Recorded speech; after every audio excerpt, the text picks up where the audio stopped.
नमस्कार बच्चों, green world publication में आप सभी लोगों का स्वागत है।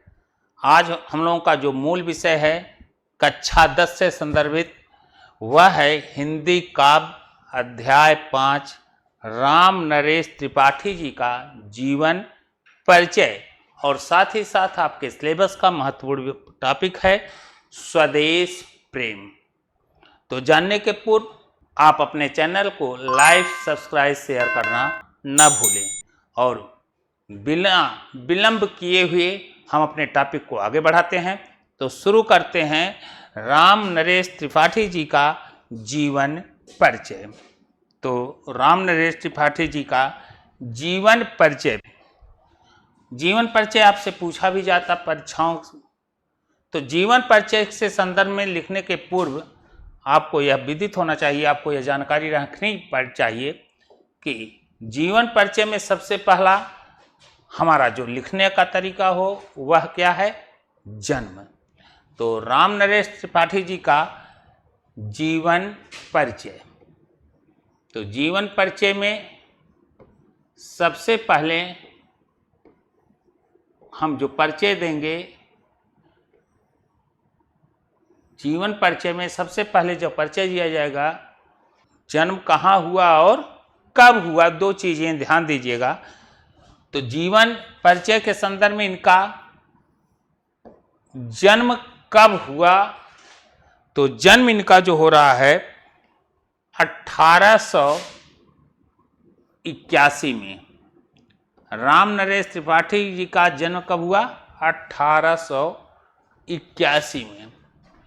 कहाँ की बात हमने कहा, तो 1881 में कहाँ हुआ, तो इनका जो जन्म हुआ यहाँ, और कहाँ हुआ पर आते हैं तो इनका जन्म होता है उत्तर प्रदेश का जिला है जौनपुर।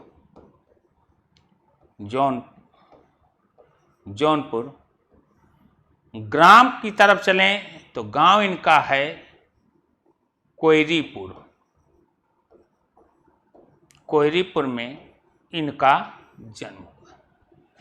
जिस समय जन्म हुआ था उस समय कोयरीपुर जौनपुर जिले में लगता था, लेकिन वर्तमान में इनका यह जो स्थान है, यह स्थान अब सुल्तानपुर जिले में पड़ा है। कहाँ पड़ा है, सुल्तानपुर। उसके पहले कहाँ था, जौनपुर जिले में। आज कोयरीपुर जो है वह सुल्तानपुर डिस्ट्रिक्ट के अंतर्गत आता है।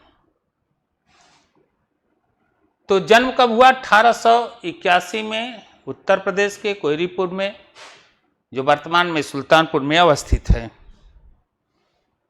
शिक्षा दीक्षा पर इनका ध्यान दिया जाए तो राम नरेश त्रिपाठी जी का जो शिक्षा चला वह 9वीं क्लास तक, 9वीं कक्षा तक इनकी शिक्षा हो सकी। और एक कृषक परिवार से संबंधित थे।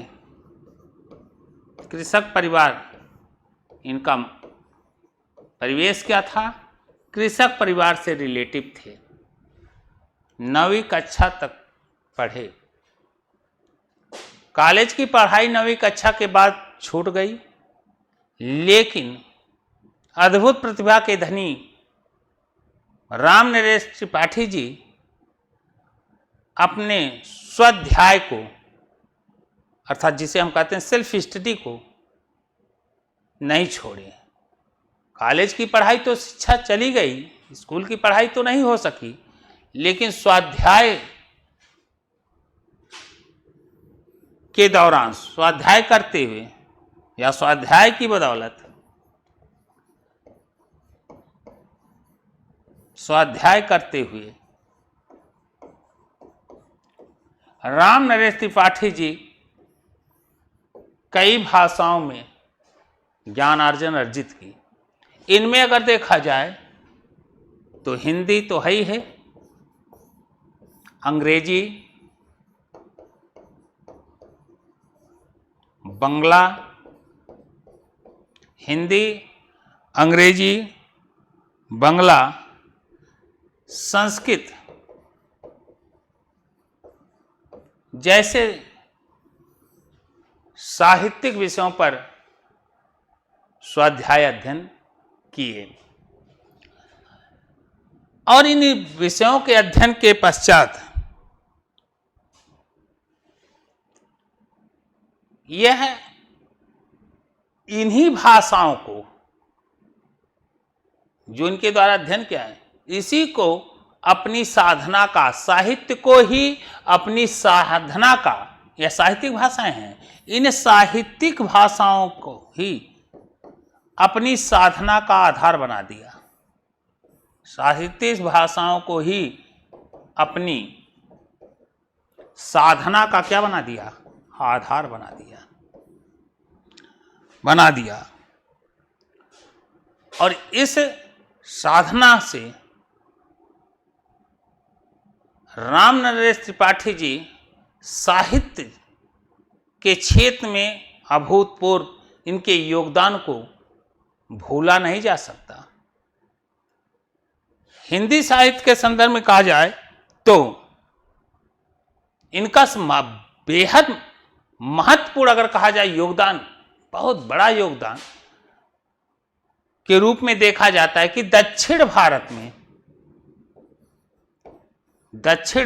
में हिंदी के प्रचार के लिए, हिंदी के प्रचार के लिए महत्वपूर्ण भूमिकाएं निभाई गई। हिंदी के प्रचार में महत्वपूर्ण भूमिका इनके द्वारा निभाया गया। सबसे बड़ी बात है कि ऐसे महत्वपूर्ण व्यक्तित्व का देहावसान 1962 में, जन्म कब हुआ था? 1881 में, और इनकी मृत्यु हो जाती है 1962 में। से महान व्यक्तित्व की मृत्यु होती है कब? 1962 में। इनके संदर्भ में यह भी बेहद महत्वपूर्ण बात है कि द्विवेदी युग में के समय के होते हुए, लेकिन द्विवेदी मंडल के सदस्य के रूप में उससे दूर रहते हुए, द्विवेदी मंडल के सदस्यों से, द्विवेदी युग के में होते हुए द्विवेदी मंडल के सदस्यों से दूर रहते हुए भी, पृथक होते हुए भी, इन्होंने अपनी मौलिक प्रतिभा से साहित्य के क्षेत्र में कार्य किया। द्विवेदी युग में द्विवेदी मंडल से दूर रहते हुए साहित्य के क्षेत्र में अपनी मौलिकता से एक महत्वपूर्ण योगदान दिया। इनके द्वारा रचित रचना में देखा जाए तो मुख्यतः पथिक, इनकी रचनाएं कौन सी हैं? पथिक और मिलन। पथिक, मिलन, ये दोनों खंड काव्य जो अत्यंत लोकप्रिय हुए। कौन कौन से? पथिक और मिलन अत्यंत लोकप्रिय है। इनकी और भी रचनाएं हैं जिसमें हम कहते हैं स्वप्न, मानसी, कविता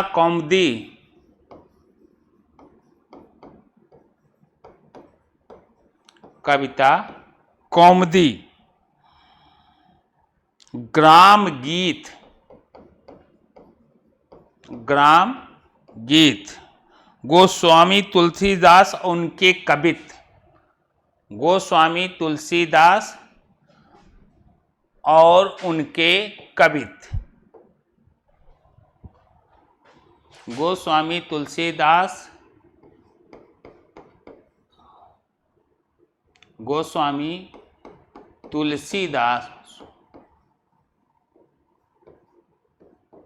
तुलसीदास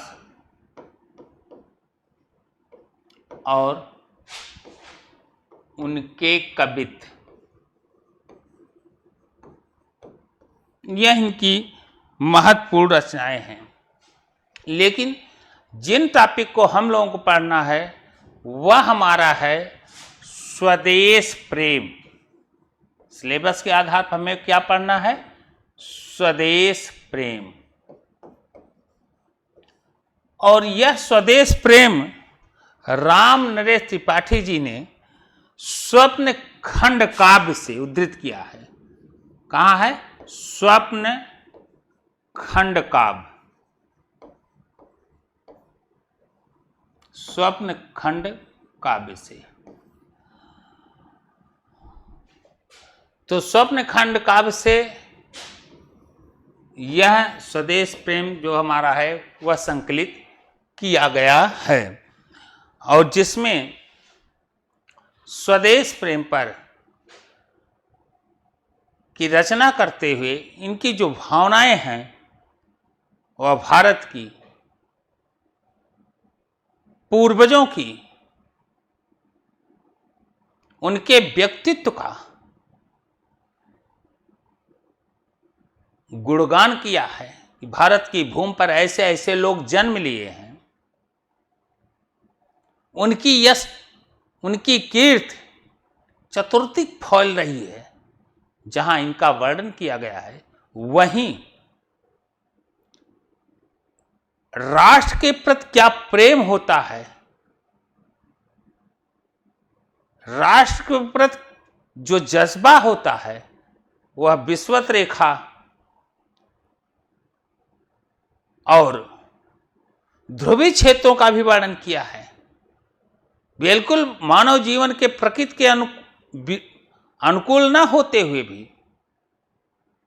प्रकृति के द्वारा विषुवत रेखा का वासी ध्रुवीय क्षेत्र का लोग जिस संग से जीवन यापन करते हैं, इतने घोर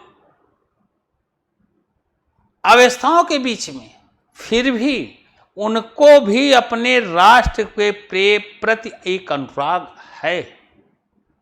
फिर सावधान करते हैं, ऐ भारत भूमि के रहने वाले, यह तो दिव्य दृष्ट देश है जहां संपूर्ण प्रकृति के खजाने, पूरी वैभवता का खजाना है, तो आप कैसे नहीं करोगे, अर्थात प्रेरणादायक है। तो चलते हैं, हम पढ़ते हैं अपनी कविता के माध्यम से राम नरेश त्रिपाठी जी के भाव को अर्थ के माध्यम से उनके भाव को जानने का प्रयास करते हैं कि राम नरेश जी का काव्य के माध्यम से राष्ट्र के प्रति क्या जज्बा होना चाहिए और कैसे होना चाहिए, क्या यह प्रेम जो स्वदेश प्रेम होता है एक अलौकिक है जिसे विस्मित नहीं किया जा सकता है, यह एक अलग है। इस भावनाओं को पढ़ते हैं। तो चलें शुरू करते हैं अपने टॉपिक को। स्वदेश प्रेम लेते हैं। तो गेय पद होने के नाते कविताएं दो प्रकार से पढ़ी जाती हैं, एक है गा करके, दूसरा सामान्य रूप से। और गा करने से ही अगर गए पद हैं तो गाएंगे, कर पढ़ते हैं तो अपने आप भाव अपने आप निकल के आ जाते हैं और एक सामान्य ढंग से कविता पढ़ी जाती है। तो देखते हैं दोनों को। एक बार गेय के रूप में लेते हैं। अतुलनीय जिनके प्रताप का, साक्षी है प्रत्यक्ष दिवाकर, घूम घूम कर देख चुका है जिनकी निर्मल कीर्ति निशाकर, देख चुके हैं जिनका वैभव ये नभ के अनंत तारागढ़, अगणित बार सुन चुका है नभ जिनका विजय घोष रण गर्जन। अर्थ को जाने। अतुलनीय जिनके प्रताप का, जिस देश का प्रताप, प्रताप का अर्थ क्या है? यश, कीर्ति, दया, मानवता, विश्व बंधुत्व, ऐसा देश जिसका प्रताप, यश, कीर्ति, मानवता, विश्व बंधुत्व, ऐसे देश के प्रताप का प्रताप अतुलनीय है,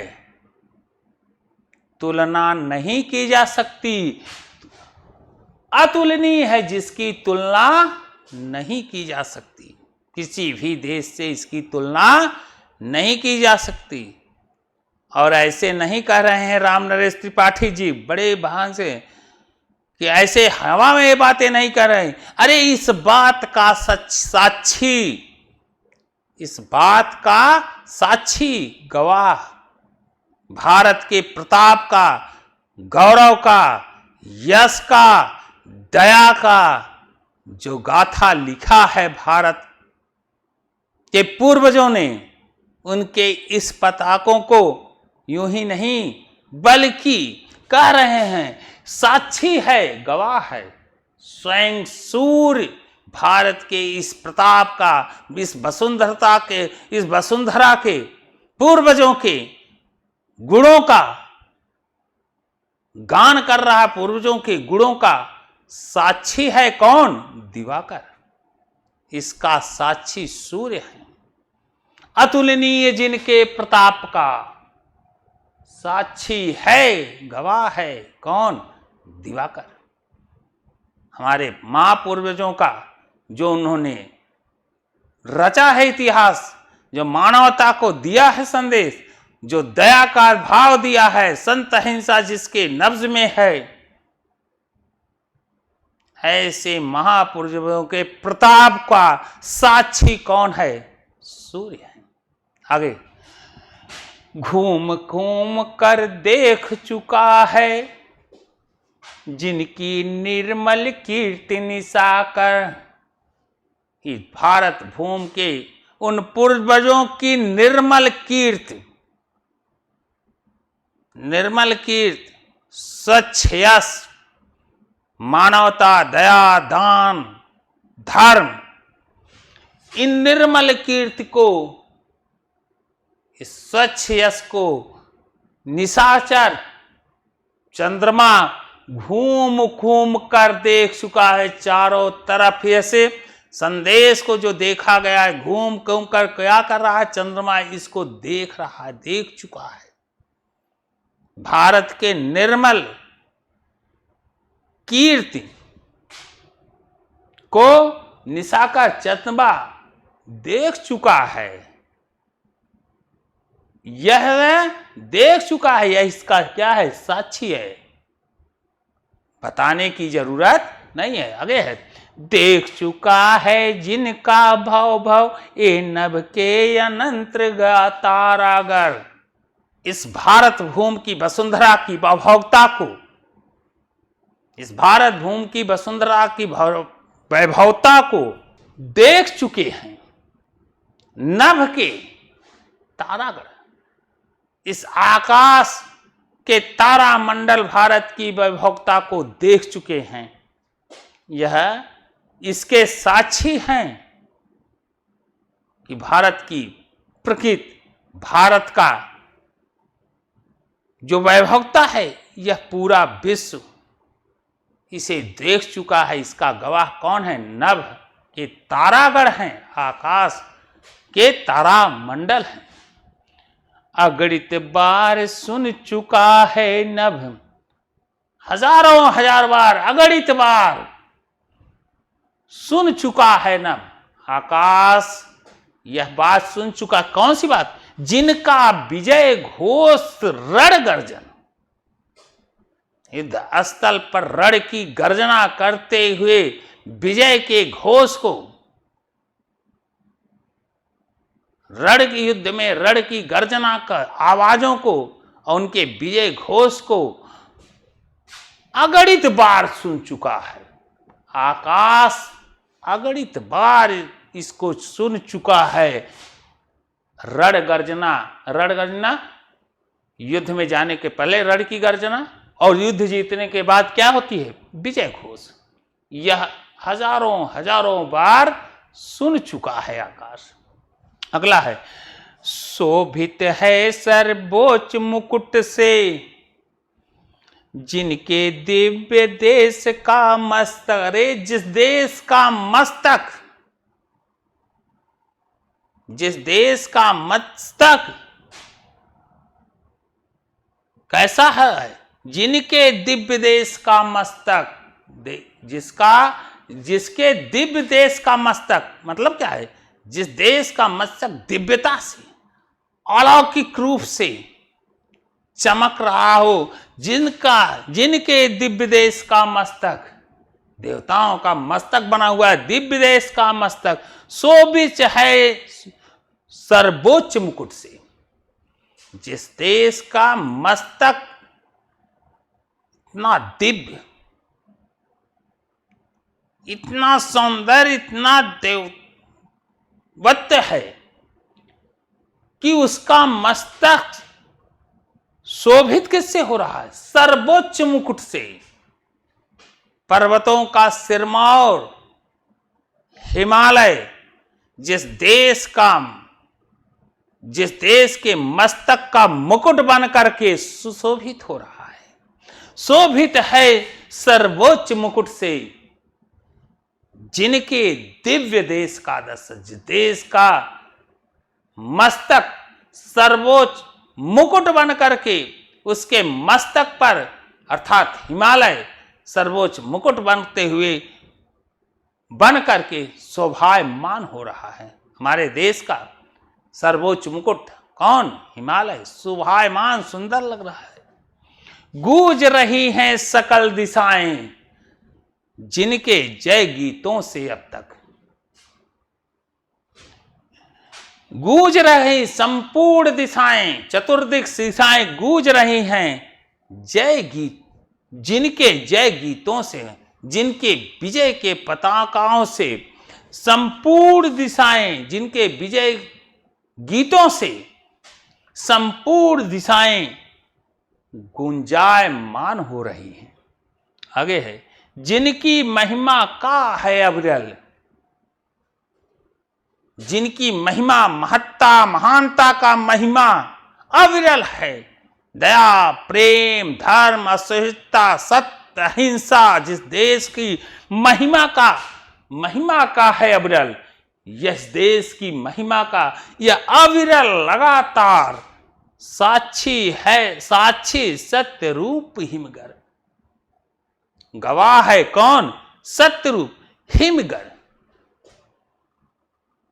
बर्मा श्रेष्ठ, पर्वतों का श्रेष्ठ हिमालय पर्वत जिसका क्या है? गवाह है। जिनकी महिमा का है अविरल साक्षी सत्य रूप से, वह पर्वतों का राजा था हिमालय पर्वत, जिनकी महिमा का अविरल लगातार गवाह बना हुआ है। उतरा करते थे विमान दल,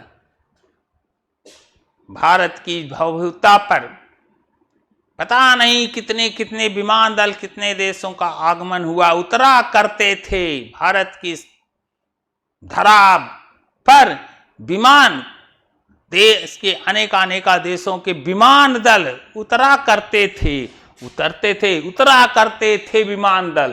कितने न कितने विमान, कितने लोगों का आवागमन इस धरती पर, जिसके विस्तृत वक्षस्थल पर, भारत की इस वक्षस्थल पर, भारत की भूमि पर अनेकानेक विमान उतरा कर, अर्थात अनेकानेक लोगों ने आए, देश दुनिया के तमाम लोगों ने इस वक्षस्थल पर आए, इस भारत भूमि पर आए। उतरा करते थे विमान दल, जिसके विस्तृत वक्षस्थल पर विमान उतरा करते थे इस भारत के भूखंड पर। सागर निज छाती पर जिनके, सागर निज छाती पर जिनके, यह भारत के जो सागर हैं, सागर निज माने अपनी छाती पर, भारत कौन कौन सागर? हिंद, अरब, बंगाल की खाड़ी, सागर निज छाती पर जिनके, अपनी निज छाती पर जिनके अगणित और पोत उठाकर इस छाती पर पता नहीं कितने अगणित अनगिनत अरब सागर पोत उठा उठाकर आए, पहुंचाया करता था प्रमुदित।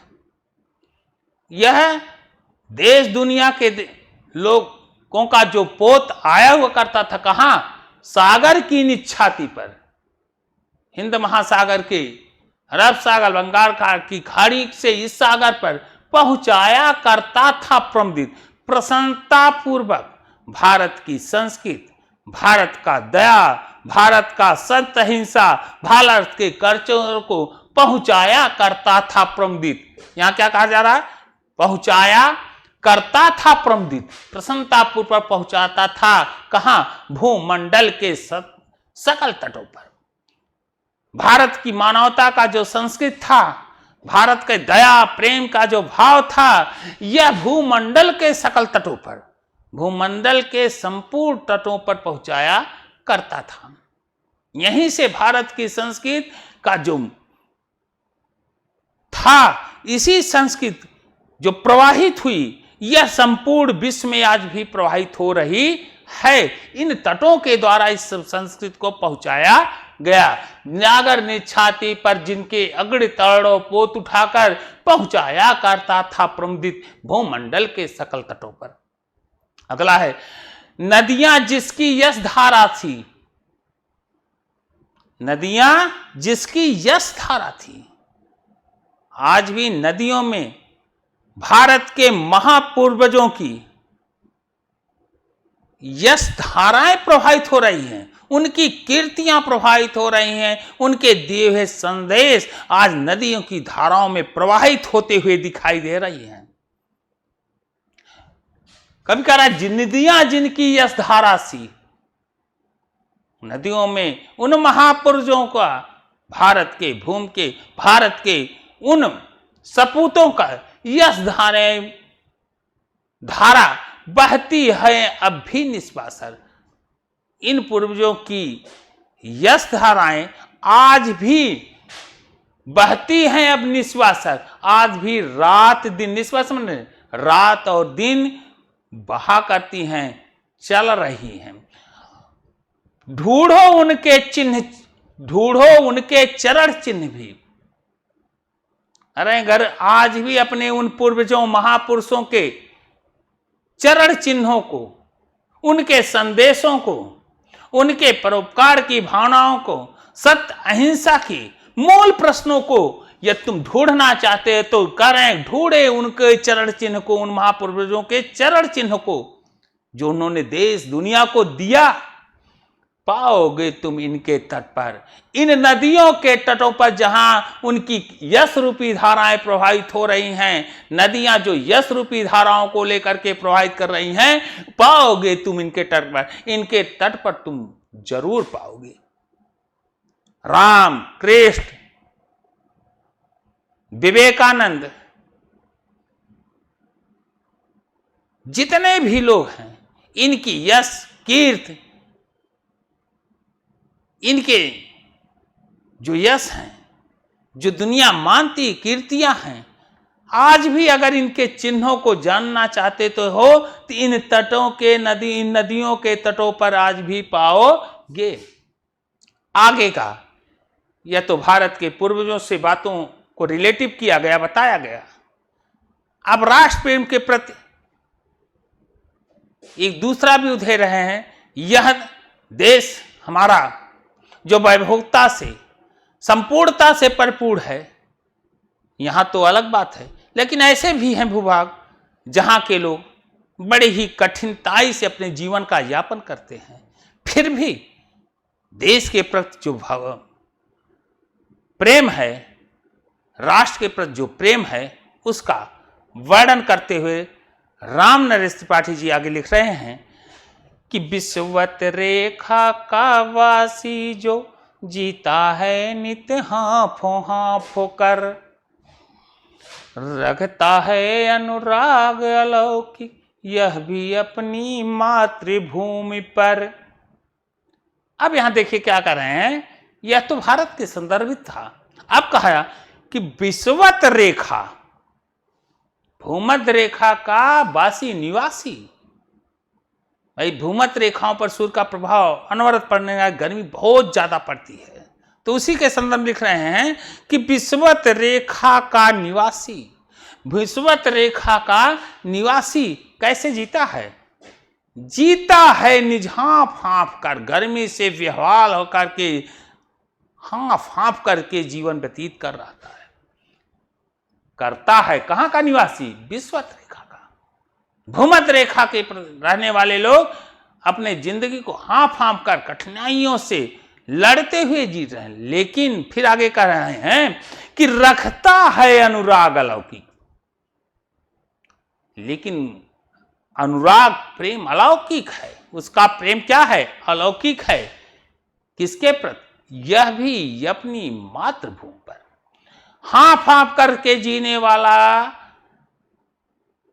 नागरिक, हाँफ हाँफ के जीने वाला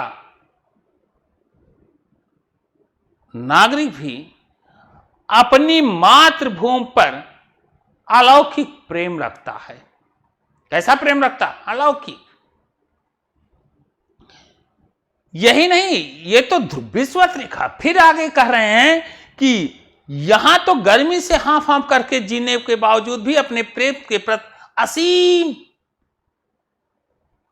श्रद्धा है और उसके लिए सब कुछ न्यौछावर करने के लिए तैयार है। अगला कह रहे हैं ध्रुववासी, ध्रुवीय क्षेत्रों में निवास करने वाला, ध्रुववासी ध्रुवीय क्षेत्रों में निवास करने वाला, जहां पर जो हिमतम में, जो हिमों से पूरी तरह बर्फों से ढके हुए हैं, अत्यधिक ठंडी पड़ती है, उसके संदर्भ में लिख रहे हैं ध्रुववासी जो हिमतम में जी लेता है कांप कांप कर, अत्यधिक ठंडक में भी अपने आप को बचाते हुए कांपते कांपते जी रहा, वहां हाँफ हाँफ कर जी रहा था, यहां कैसे? कांप कांप कर जी रहा है। फिर भी वह भी अपनी मातृभूमि पर, वे लोग भी अपनी मातृभूमि पर कर देते हैं प्राण न्यौछावर, अपनी मातृभूमि के लिए अपने प्राणों को न्यौछावर कर देते हैं और किसी भी प्रकार का कष्ट नहीं होता। चलिए अगले पक्ष पर। तुम तो, यह तो विषुवत और हिम के लोग, ध्रुवीय के। अब बात आती भारत पर। अब यहां कब क्या कहना चाह रहा है, देखिए भारत के संदर्भित कर रहा है। तुम तो, तुम माने इस देश के लोग, तुम तो हे प्रिय बंधु, हे प्रिय बंधु, स्वर्ग सी सुख सकल विभव किया कर। क्या शब्द है कि तुम तो, इस भारत के लोग को संबोधित करते, हे प्रिय बंधु, हे बंधु, स्वर्ग सी, या भारत की भूमि प्रकृति की संपदाओं से लसालैस सुखमय का प्रतीक स्वर्ग सी है, जहां मानव के लिए पूरा वरदान साबित हो चुका है। कह रहे हैं कि तुम तो हे प्रिय बंधु स्वर्ग सी, तुम कैसे धरती पर रहो? स्वर्ग सी। भारत की भूमि क्या है? स्वर्ग सी। सुखद सखल विभव किया कर, संपूर्ण सुखों की, संपूर्ण वैभवता की खान है। आकर माने क्या है? खान। या भारत भूमि संपूर्ण सुखों की, संपूर्ण वैभवता की खान है।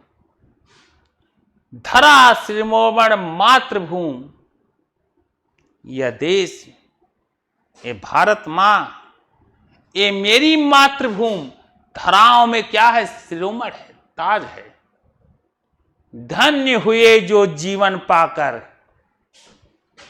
धन्य हो जो इस पृथ्वी पर क्या हुआ? जीवन मिला। हम धन्य हैं, ऐसी वसुंधरता पर मेरा जन्म हुआ। धन्य हो तुम अपने आप को धन्य समझो कि ऐसी वसुंधरा पर आपका जन्म हुआ। तुम जिसका जल अन्न ग्रहण कर, जिस भारत भूमि पर आपने जल अन्न को ग्रहण किया, पालित हुए, पोषित हुए, बड़े हुए, जिसके जिसके धूल कणों में खेल कूद करके बड़े हुए हो, जिनके रज में खेलते कूदते आप क्या हुए, बड़े हुए हो। तन रहते कैसे तजोगे, अरे इसी मिट्टी में खेलते कूदते बड़े हुए, तन रहते कैसे तजोगे, इसे शरीर के रहते हुए तुम इसे कैसे छोड़ दोगे। उसको हे वीरों के वंशज, अरे हे वीरों के वंशज,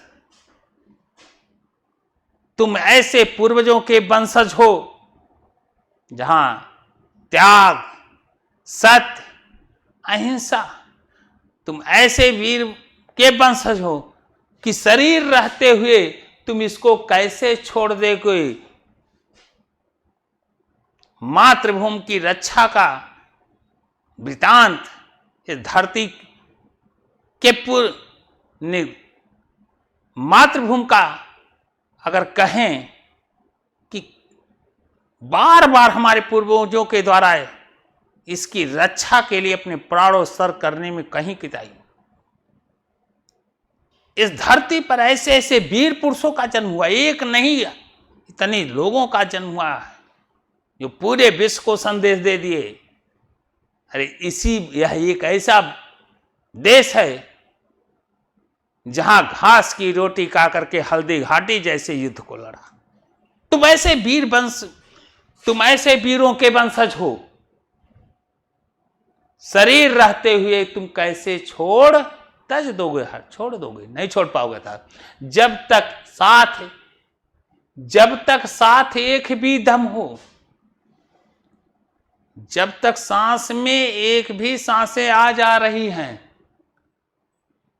हो अवशिष्ट एक भी धड़कन, जब हृदय की नाड़ियां एक भी धड़ यदि चल रहा है, रखो आत्मगौरव से ऊंचे, अपने आत्म स्वाभिमान, आत्म गौरव, राष्ट्र प्रेम का यह गौरव ऊंचा रखो। पल के ऊंचा, सिर ऊंचा, मन ऊंचा, पलकों को अपने ऊंचे, मस्तक को, अपने मन को ऊंचा रखो।